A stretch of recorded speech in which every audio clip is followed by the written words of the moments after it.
Os tempos em que estamos a viver são complexos, são complicados. Não há respostas fáceis, não há respostas diretas, não há respostas simples. Mas há algo que a Igreja pode trazer, algo concreto, algo que é real. O cristão pode trazer uma resposta face àquilo que está a ser vivido, que não pode ser encontrada em lugar mais nenhum. E infelizmente temos visto que essa resposta não está a ser dada.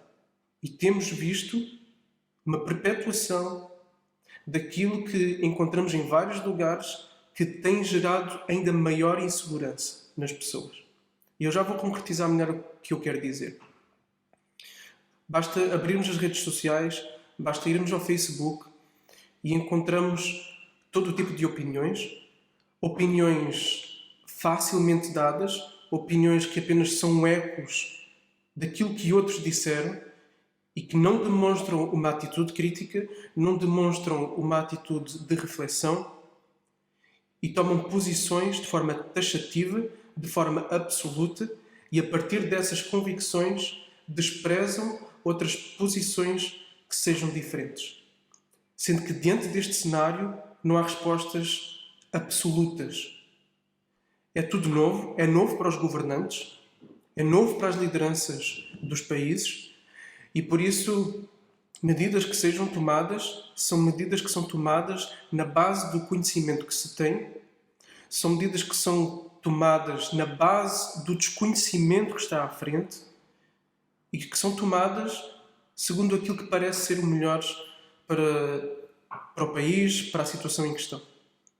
Portanto, a atitude mais fácil, mas também a menos correta, é tomar posições, opiniões públicas simplistas. E com isso acaba por se dicotomizar situações que neste momento não podemos avaliá-las como tal. E por isso nós vemos, por um lado, pessoas a defenderem um governante que tomou determinada medida, em detrimento de outro que tomou outra medida, esquecendo que existe todo um mundo científico, que mesmo dentro desse mundo científico existem opiniões que divergem. Então, se nós não somos especialistas em economia, se nós não somos especialistas em epidemiologia, se nós não somos especialistas em áreas nas quais se vemos que são áreas que são chamadas a trazer resposta neste momento, devemos ser muito mais lentos em nos pronunciar e, pior ainda, devemos evitar absolutamente condenar outros que tenham opiniões contrárias. E é nisto que a Igreja não pode cair. Porque mesmo as melhores medidas a serem tomadas, mesmo as posições que são definidas e defendidas e implementadas por determinados governantes e países, são incertas. São incertas. Está a procurar-se fazer o melhor que se sabe diante de uma situação que é nova. Por isso, ao defendermos determinada posição ou outra posição, que o façamos com equilíbrio, que o façamos com sensatez, que o façamos com consciência de que outros podem ter direito a outras opiniões devido à complexidade da situação. Agora, há algo certo que nós podemos afirmar e é isso que, infelizmente, não se tem visto afirmar. E é isso que a Igreja tem que fazer. É isso que cada cristão deve fazer. Proclamar esperança. A esperança. A Igreja tem que ser, neste momento, uma voz de esperança.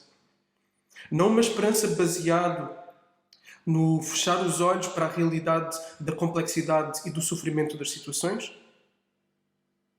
mas uma esperança que é baseada no facto de nós querermos que existe um Deus que é soberano sobre todas as coisas, que não deixa nada ao acaso e que nos ama de uma forma que é incondicional.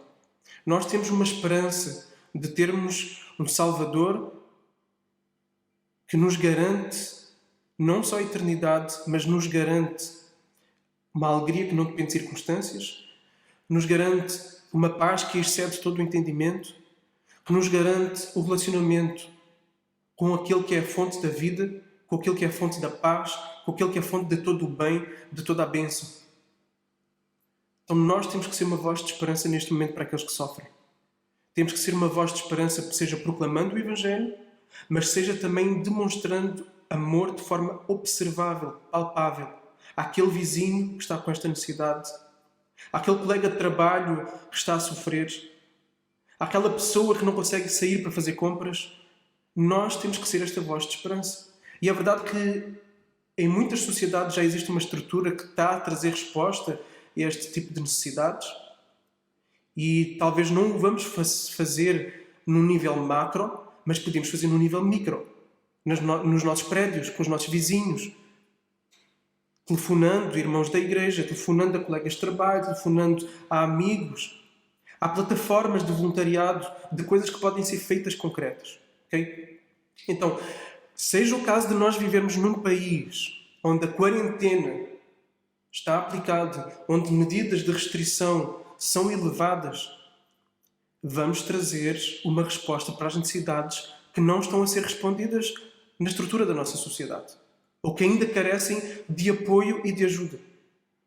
Então, se alguém precisar de ir às compras e não consegue, vamos nos oferecer para ir às compras se nós temos condições para isso. Quem tem recursos financeiros, quem é abastado, não o é simplesmente porque conseguiu isso por mérito próprio, porque nós sabemos que Deus abre portas, que Deus dá as condições favoráveis, a providência dá o favor para que determinada pessoa tenha mais recursos financeiros. Então, se somos mais abastados financeiramente, vamos então ajudar aqueles que neste momento, por causa da falta do rendimento que tinham por um trabalho que agora não podem ter, possam ver as suas necessidades ou parte delas supridas. Então, quem tem recursos, que neste momento seja generoso. Se vivermos num país em que não há este nível de restrição, em que não há estas medidas a serem tomadas, então vamos ajudar em outras necessidades que possam existir. Uma pessoa que seja grupo de risco, tem que ficar em casa e que também não consegue ir às compras, vamos ajudá-la. Vamos procurar ser resposta, vamos procurar ser farol, vamos procurar ser refúgio. Vamos procurar apoiar na saúde emocional de muita gente que neste momento vê-se fustigada por esta contingência. Não vamos alimentar paranoia. Houve um filósofo, Luís Filipe Pondé, que abordou esse assunto. Podem procurar. Ele fala que toda esta situação pode gerar uma paranoia que não é saudável. Obviamente que existe um cuidado que é preciso ser tido em relação às questões de higiene e que temos que ter cuidado, mas não vamos procurar alimentar, e às vezes o cristão consegue ser muito bom nisso, alimentar teorias da conspiração sobre porque é que isto está a acontecer. Há um propósito escondido, há uma agenda escondida.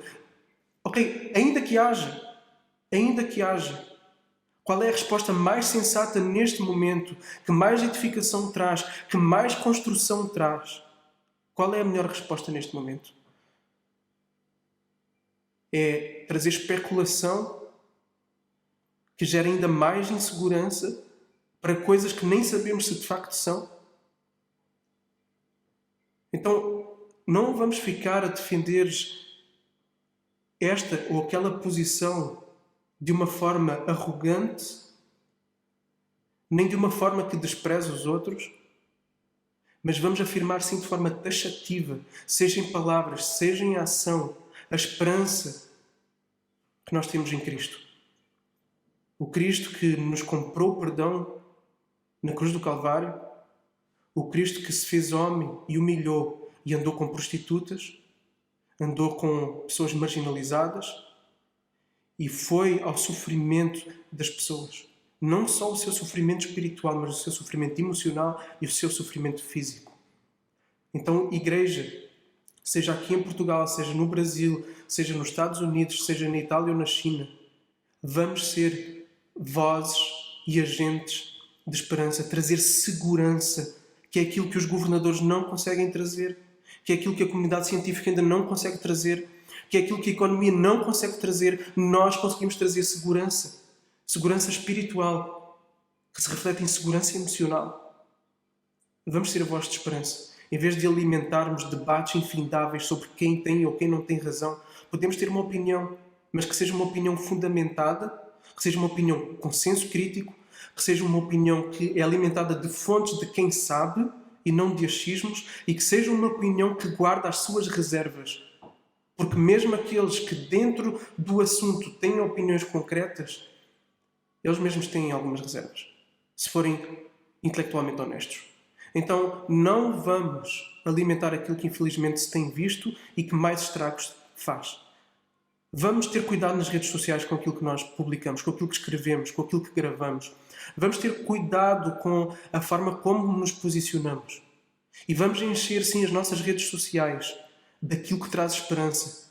Vamos telefonar às pessoas, perguntar como elas estão, perguntar o que é que elas precisam. Vamos à casa de quem neste momento não consegue ir às compras. Vamos trazer esperança. Vamos trazer uma consciência da necessidade de higiene para quem não está tão consciente disto. Vamos alertar aqueles que estão a ser negligentes. Vamos acalmar aqueles que estão em pânico. Vamos trazer esperança de um Deus que tudo controla, um Deus que não promete que os problemas desaparecem, ok? Mas um Deus que promete estar junto daqueles que sofrem. Porque Ele é Deus que sangrou, Jesus Cristo sangrou. E vamos ter cuidado também quando nós afirmamos o juízo de Deus e que isto é juízo de Deus sobre as nações. Vamos ter muito cuidado com esse tipo de afirmações. Porque nos profetas que nós vemos no Antigo Testamento que afirmavam o juízo de Deus para a nação de Israel ou para as outras nações, eles não faziam de ânimo leve, eles choravam. E por eles a situação seria completamente diferente. Eles intercediam a Deus para que aquilo pudesse acabar, para que aquilo pudesse cessar.